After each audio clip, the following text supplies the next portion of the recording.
afternoon, all of you. So today our topic, as we have started with performance analysis already. So under performance analysis, we have learnt about space complexity and time complexity. So the next one is about asymptotic notations, practical complexities, and performance measurement. So we learnt about these space and time complexity. So I'll just repeat the gist of it. So space complexity is nothing but the space required by the algorithm. Okay, how much memory it is needed. So that is what space complexity, and how to do that we have learned by using a few examples we have learned. In the same way, we have learned about the time complexities also. Okay. So the next one, though it's asymptotic notation, so I'll be moving on to the next topic as practical complexities. So once we see the practical complexities topic, and then I'll move on to asymptotic notations. Okay, and the last one, performance measurement. As I told you, these are the ones what we can implement in the programming languages. So whatever the algorithm you have done, so that can be executed in any one of the programming language, and you can get the time by using get time functions. By implementing that, you can get the time.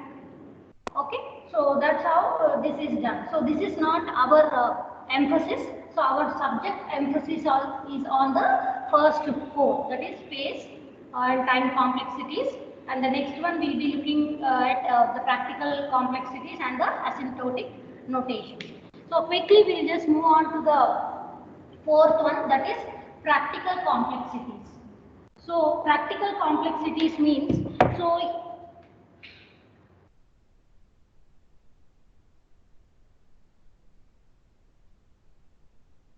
practical complexities means, so here we are talking the time complexity of some of the algorithms as some constant.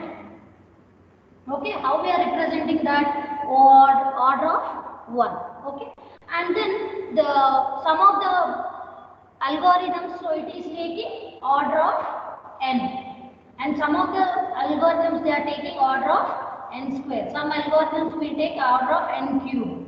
So some may take the logarithmic values, some may take some exponential values, some may take n power n. So these are all the maybe the time complexities. Maybe few examples we have seen, but when it comes to the time complexities of different algorithms, so all such things we'll be learning in detail when we move on to the other units, unit 2, 3, and then we'll come across all this.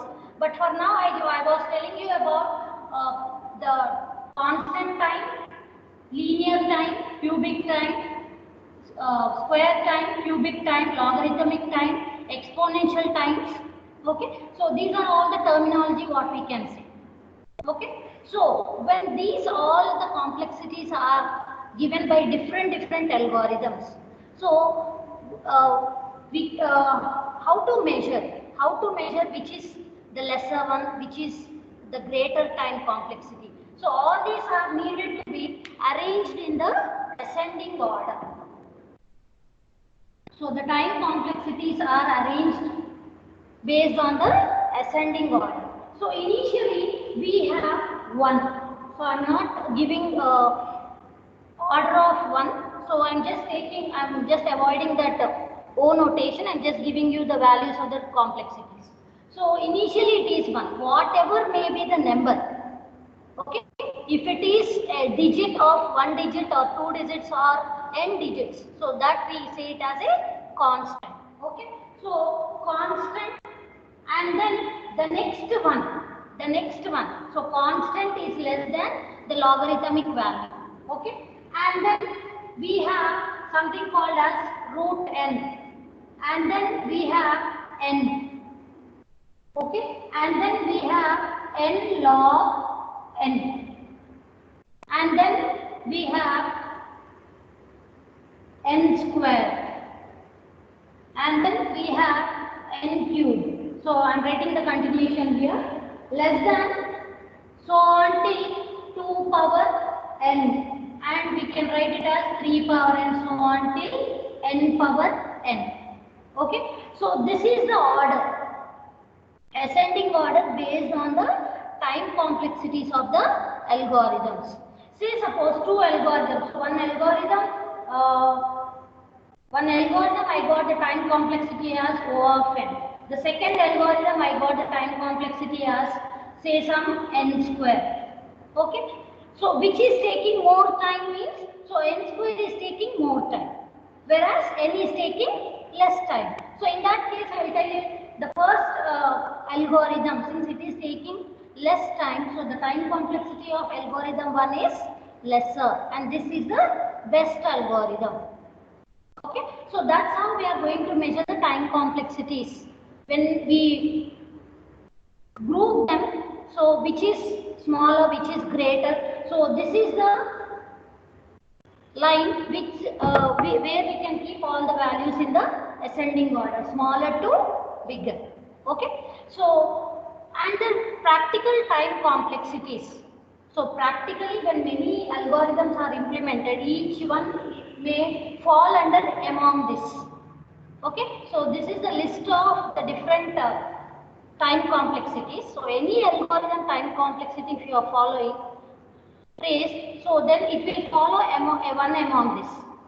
Okay, so now when such things are there, so the area of interest here is to compare the running times. The area of interest here is to compare the running times corresponding to different growth rates, observing how running time changes as n increases. So for this one, we'll just tabulate the values. So if you can just concentrate on this table values. So the first one, so I am taking few things from this ascending order of time complexities. So n square and 2 power n6. Okay, and this is log n.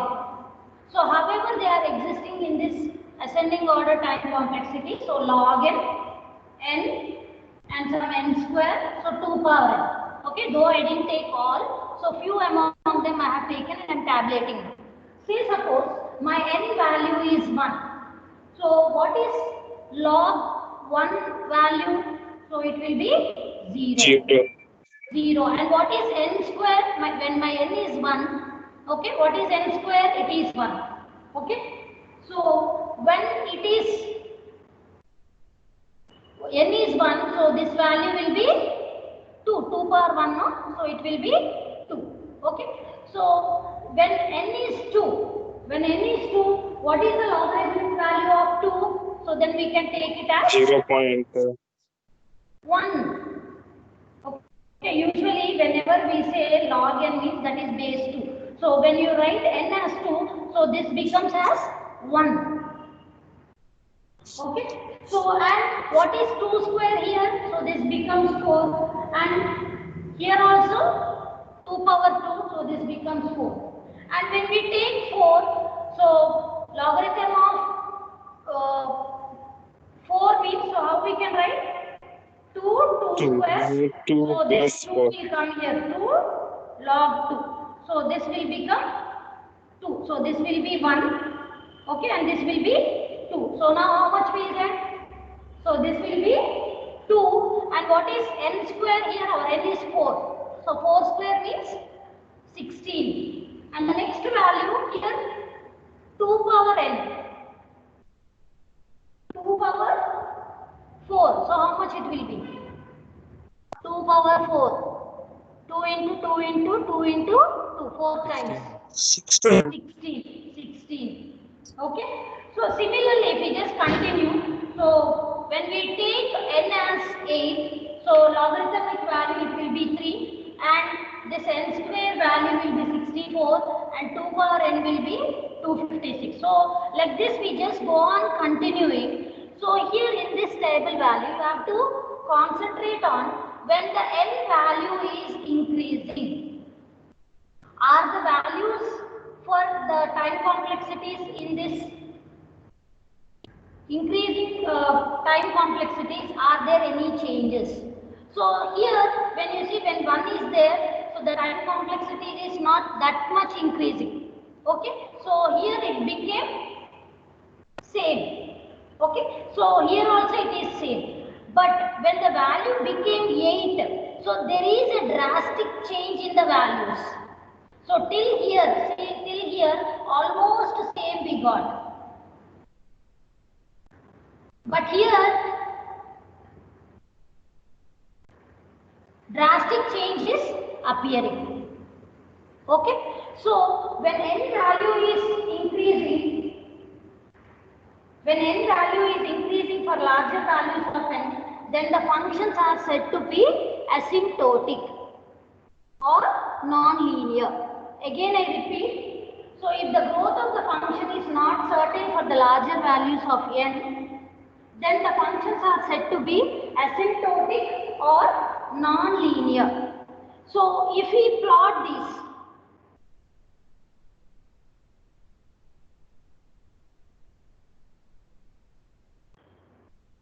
so if you plot these values,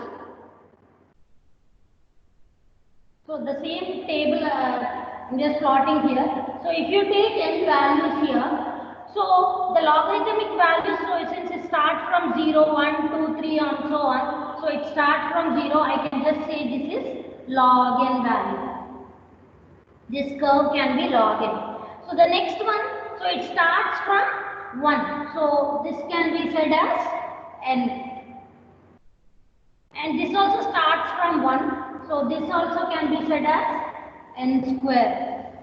Okay. And this starts from 2. So this we can say it as 2 power n. Okay. But here if you see 2, 4, 16 and so on. So from here, so drastically it is increasing. So 2 power n. So when we graphically represent these values, so 2 power n where there is some drastical change, so the curve it's not going straight, so drastically after some point 2, 4, 16 it was same till here along with the other curves. But here when you take for larger values of n, so there is a drastical change. Okay, so that is what if any n value is increasing and the growth rate, if it is drastically changing, then we can say these functions are asymptotic or non-linear. What is linear? What is linear? Anyone? What is linear? Which is continuous or constant? Same, almost the same. So if you see for n values as 1, 2 and 4, so they are almost the same. But when the n value is increasing to a larger value, so then that linearity is not maintained. So such things we call it as non-linear functions. And these non-linear functions are also called as asymptotic. And these asymptotic or non-linear functions can be expressed as asymptotic notations. Okay, so our next topic is about asymptotic notations.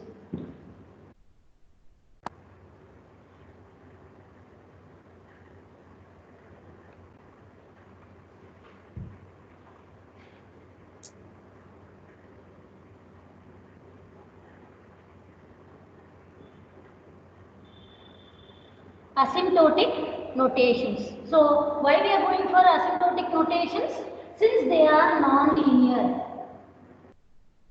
Non-linear functions can be said as asymptotic, and these asymptotic notations can be shown for those functions.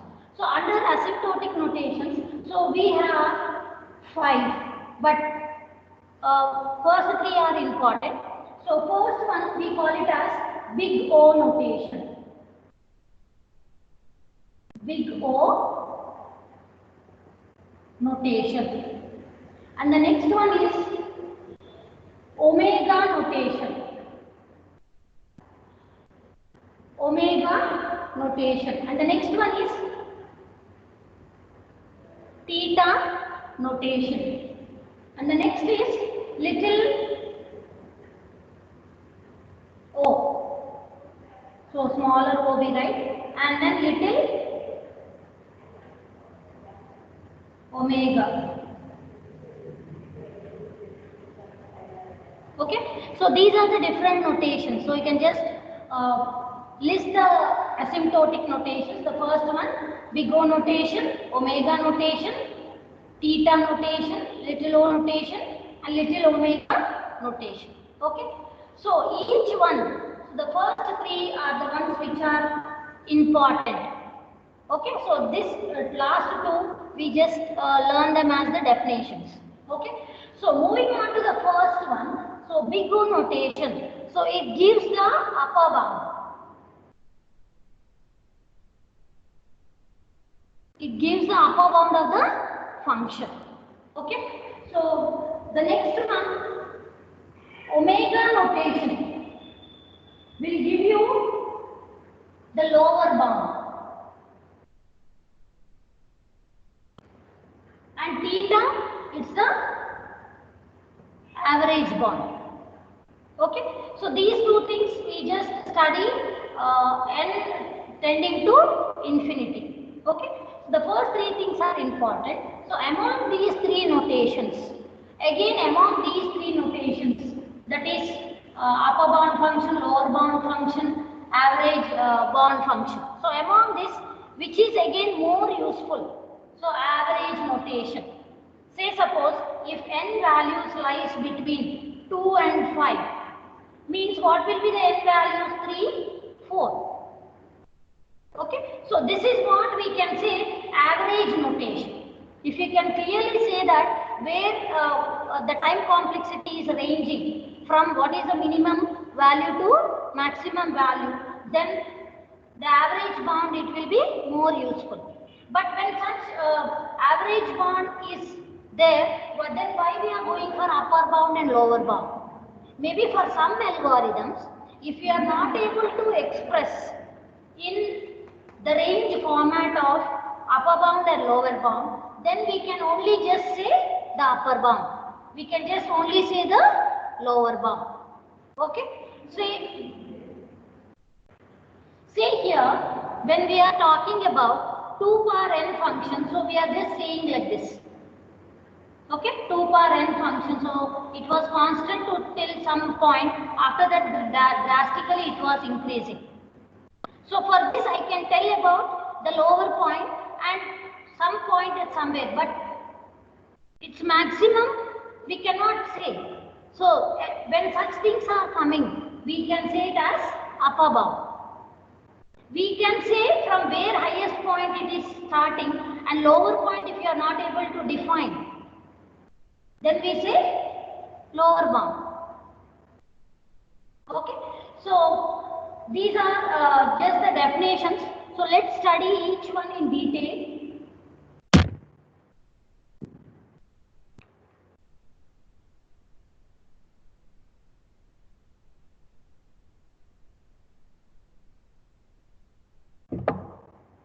So the first one we have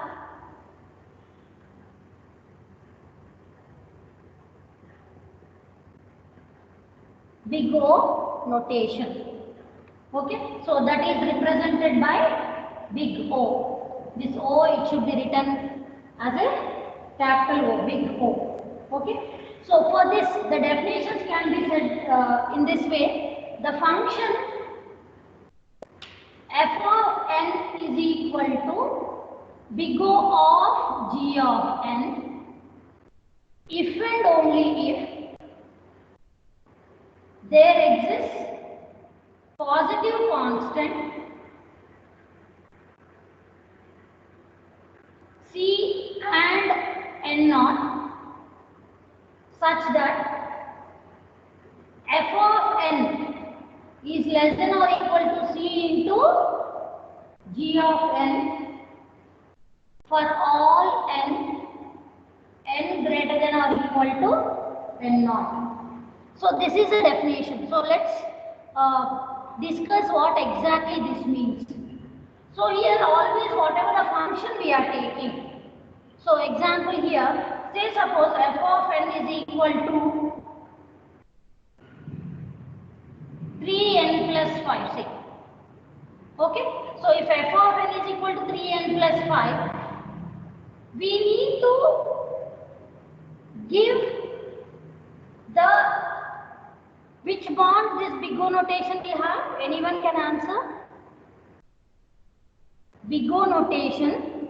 Upper bound. Yes, ma'am? Upper bound. Upper bound, yes.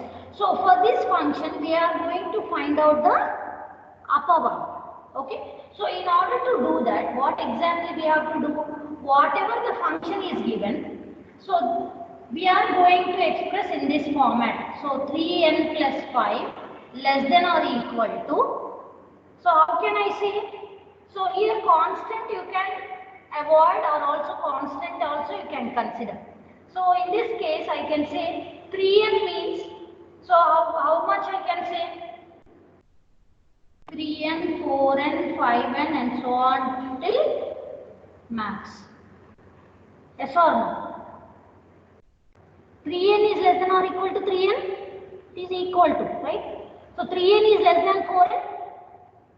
3n is less than 5n? Yes, ma'am. Okay, so on 3n will be less than 2 till its upper bound. It can range to any extent starting from 3n to maximum. Okay, so and here also you can add some constant. So as I told you, when we are talking about time complexities or space complexity, the constant we are going to just represent as a constant. A numerical value can be represented as a constant. So we are not just emphasizing mostly on this term, but on the n terms only we will be specifying. So is this clear how we are writing? Okay, so any of the function you can write. Say suppose if I write this 3n is less than say 5n. Okay, so 5n in this terminology, how you can express it is less than or equal to 5 into what is our g of n here? So here g of n is becoming n. Is this clear? Yes, all of you, please concentrate here. So 3n less than or equal to 5n. So, but in our definition, we are writing a definition that f of n is equal to less than or equal to c into g of n. So this is a function given, f of n is given like this. We are expressing this in the definition form. So whatever is the f of n, we are taking f of n less than or equal to, and we are writing 5n. So what will be c now? C is 5n and our g of n is n. Yes or no? So that means how we are able to express this f of n function? So that means f of n is equal to order of, what is g of n we got as n. Okay, so now we can say for this example, when function f of n is equal to 3n plus 5, so what is its time complexity means f of n is equal to big O of n, big O of n. Okay, so here big O of n means, as I told you, the ascending order time complexities as 1 less than log n, less than root n, less than n log n square and so on, and then 2 power n and then n power n. Is it visible? Okay. So when this is coming, so here our n whatever we got here, so it is pointing here. Okay. What will be the upper bound in this? So whatever you are getting here, this will be the upper bound. Say suppose you got some solution as say some 5 on the number line. Okay, upper bound of this means it can be 6, 7 or whatever may be the number to infinity positive value starting at 5. So similarly here when we are getting n, okay, where our n is standing in the ascending order of the time complexity. Okay, so in the time complexity where this n is lying and all the things which are on to the right side of it will be the upper bound. Okay, so now this f of n is equal to O of n, big O of n, big O of the other things, if you can say 2 power n, big O of n power n. So anything will be correct. When I say phi equal to phi less than or equal to 5 is correct, phi less than or equal to 6 is correct, phi less than or equal to 7 is correct. So similarly, these functions you have to compare whatever the time complexity we are getting n here. So that you check in the time complexity order, which is we have kept in the ascending order. So after this, whatever you are getting will be correct. Those things will be given as the upper bound. Is this clear? Yes, ma'am.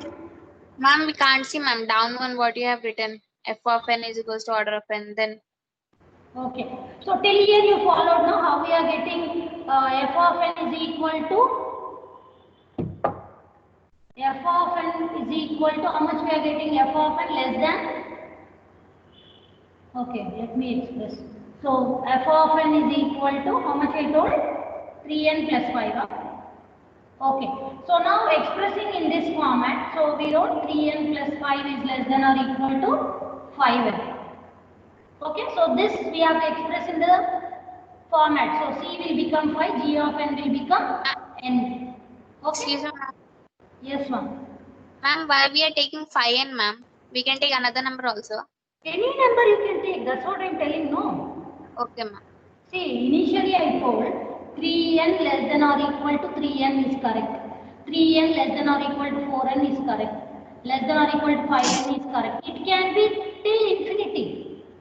Okay, ma'am. Okay, anything is right. So, I am just taking this way. So, here f of n. So, in the function definition if you represent,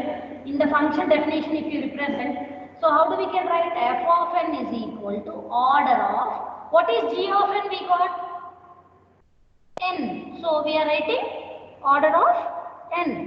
And where this n is lying in the ascending order of the time complexity, that point we have to find out. And all the values which are onto the right side of it will be the upper bound. Okay? Okay, ma'am. So this is the example, big O notation. So we'll move on to the second one.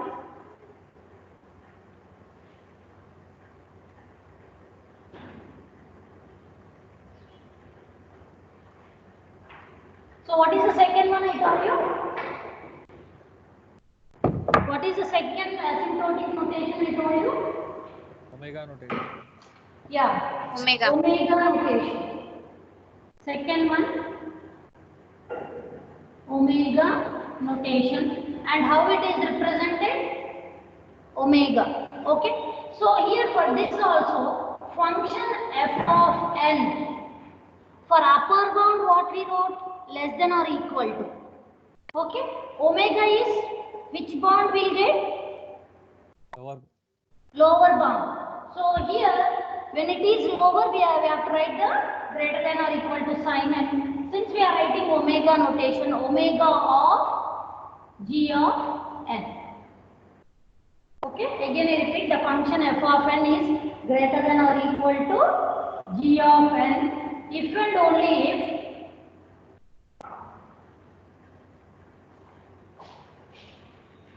there exists a positive constant c and c naught, and f of n is equal to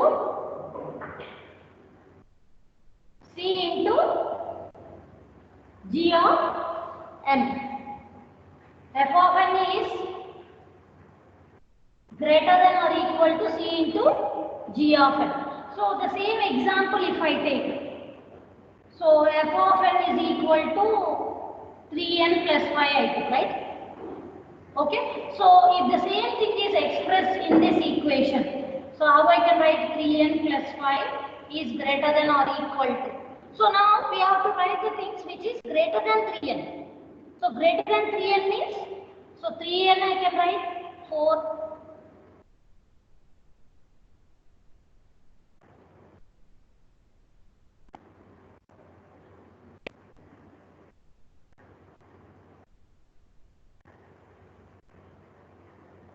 See the other big O notation we have written as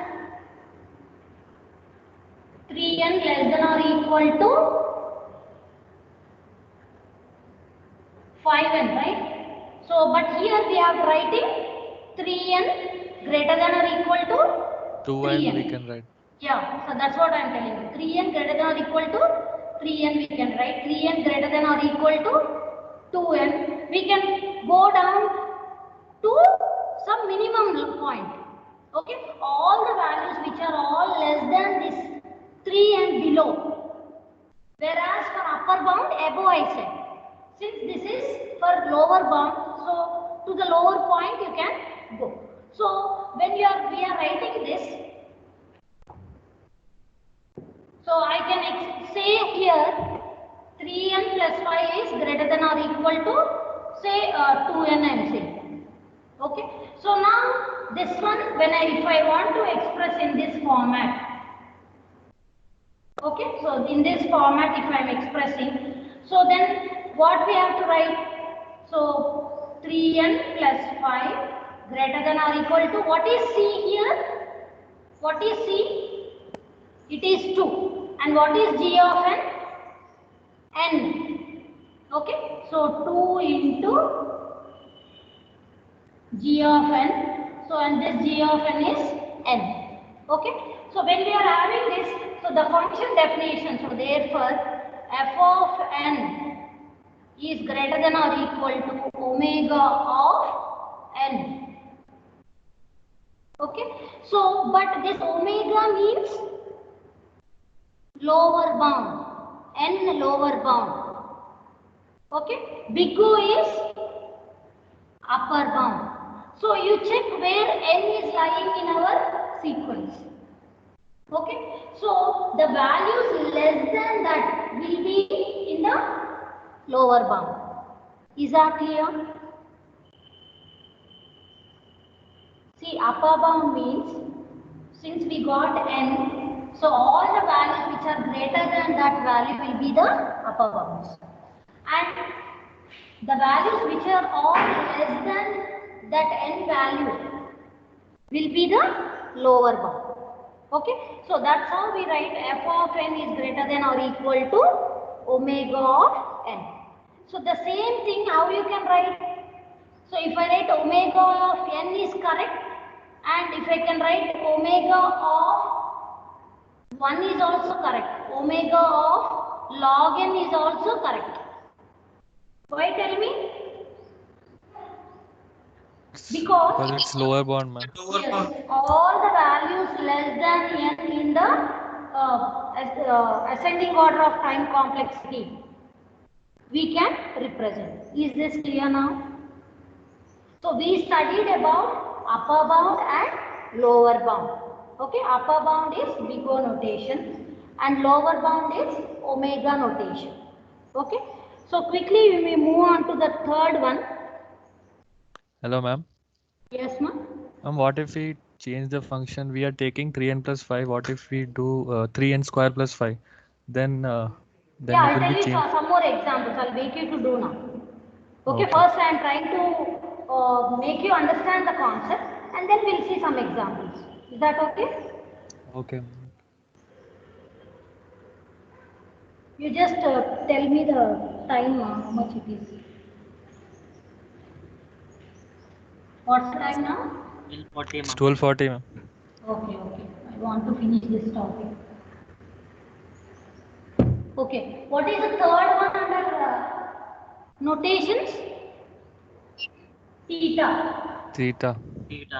Theta notation. So how it is represented as theta. Okay. So theta notation is nothing but it's for the average bond. It's for the average bond. So here the average bond we can represent. So if you see the function definitions of this, the function f of n is equal to theta of g of n if and only if there exists positive constants c and c2 such that C1 of C into G of n less than or equal to f of n less than or equal to C2 into G of n.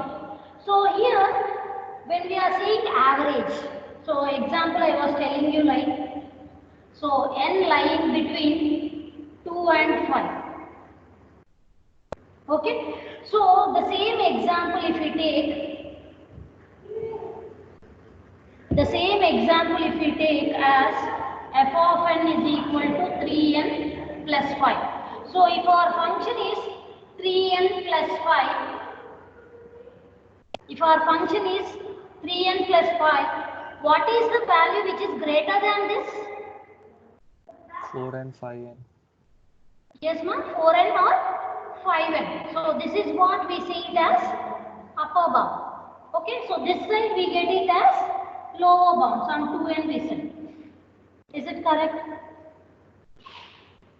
No, ma'am. Lower bound will be in the left side, I guess. Yeah, 2n lower bound and then say 5 upper 5. bound. Is this correct now? Yes, ma'am. Yeah, 2n is less than 3n less than 5n. Okay, so we learned about upper bounds, we learned about lower bounds, and theta is nothing but between what range it is ranging. Okay, so here again we are going to write g of n. Okay, g of n, from this whatever the order we are getting, so we write theta of n. So therefore we write it as f of n is equal to theta of n. So for the function. So whenever you are writing the notations, remember when you write big O, it is upper bound. When you write omega, it is lower bound. When you write theta, it is average bound. Is this clear till here? Yes, ma'am. Okay.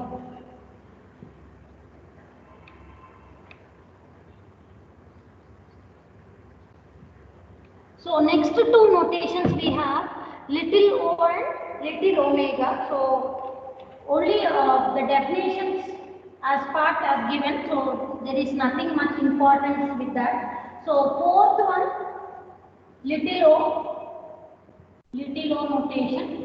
So we can just write it as small o.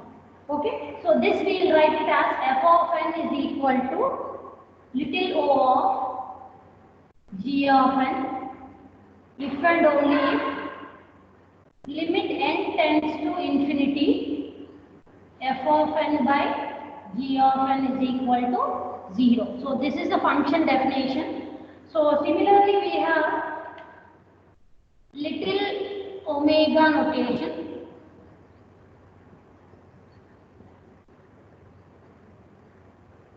So f of n is equal to omega of g of n if and only if the limit n tends to infinity g of n by f of n which is equal to 0. So you just concentrate here, I am just differentiating these two functions. So when we talked about first three, so there we said n is greater than or equal to n naught, some positive constants we took. But here n is tending to infinity. And also the function values, here we said f of n by g of n is equal to 0. That is little o notation. Whereas g of n by f of n is little omega. Okay. So that's the difference. So you just make a note of these things. So let's see a few examples based on these notations.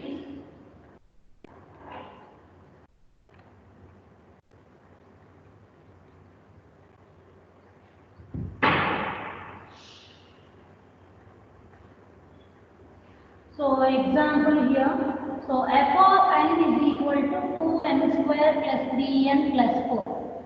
I want you to solve and tell me what is the upper bound of this. Upper upper bound of this. So upper bound means how we'll write? So 2n square plus 3n plus 4 should be less than or equal to by what?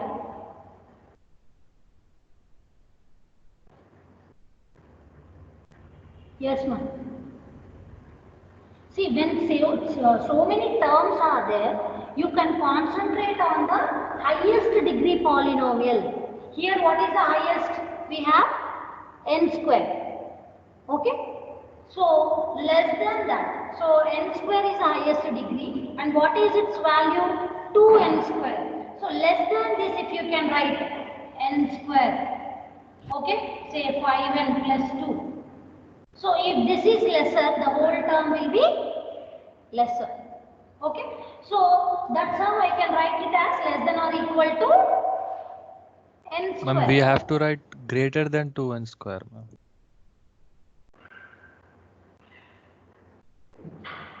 Yes, ma'am. Yeah, upper bound, no? From 3n Told ma'am. From 3n Yeah, square, yeah. we have to. Yeah, good. So here 3n square and from there we can write it. Okay. So now the upper bound can be starting from 2n square, 3n square and so on. Okay. So similarly when it is coming to lower bound. So lower bound you tell me 2n square plus 3n plus 4. See, in function we write like this only for upper bound. Whereas lower bound we write greater than or equal to. Function definition, how we are giving f of n is equal to less than or equal to big O of g of n, no?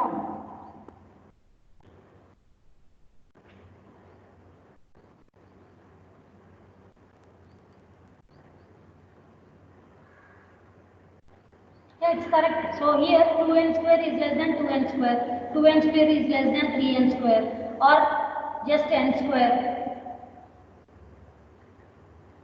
Okay. So when we come to lower bound, so lower bound you tell me, we should have some value from where always this should be greater.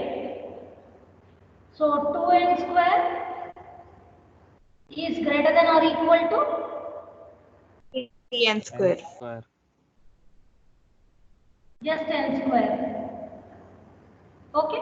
So like that you can give to the lower value. So since already it started with 2n, so 2n square we can say, 1n square we can say. Okay. So lower bound how we can give? Lower bound how we can give? 2n square, 1n square. Okay. So we got with upper bound, we got with the lower bound. So now tell me with the average bound. Average bound. So now this will lie between.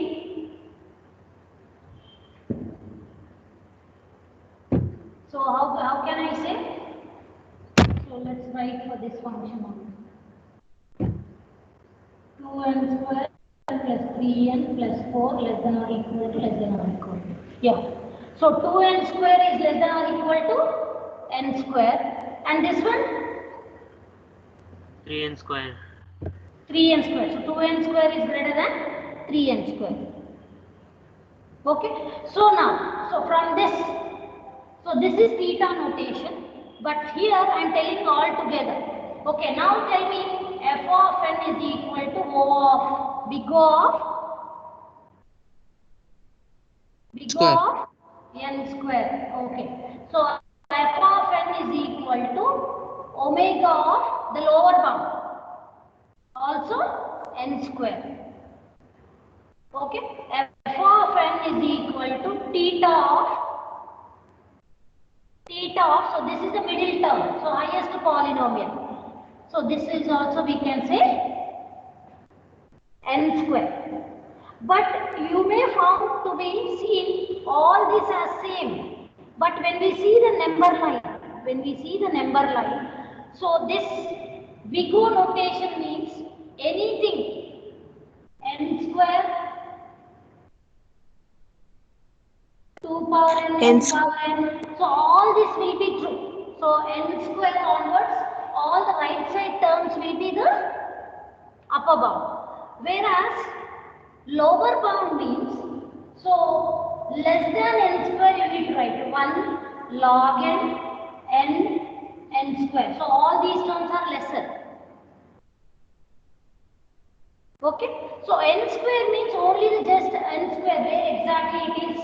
So that is what we are pinpointing. We are just saying the range where exactly it is. Is that clear now? So though the notations maybe you may see as all as n square, but there is lots of meaning here. When we say big O of notation of n square means in the number line, wherever you are having n square, all the values greater than n square will become the upper bounds. Whereas omega, so if you see this sequence, all the values less than that is the lower bound. Theta, average between these two, where exactly it is lying, that is n square. Is this clear? Okay, I'll give you one more example. Quickly you do, so we'll close the session.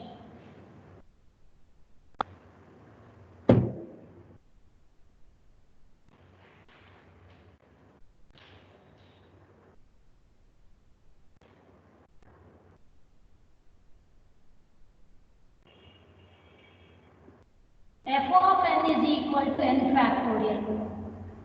So this can be said as n into n minus 1 into n minus 2 and so on till 3 into 2 into 1. Okay. So now tell me how we can write the range of this.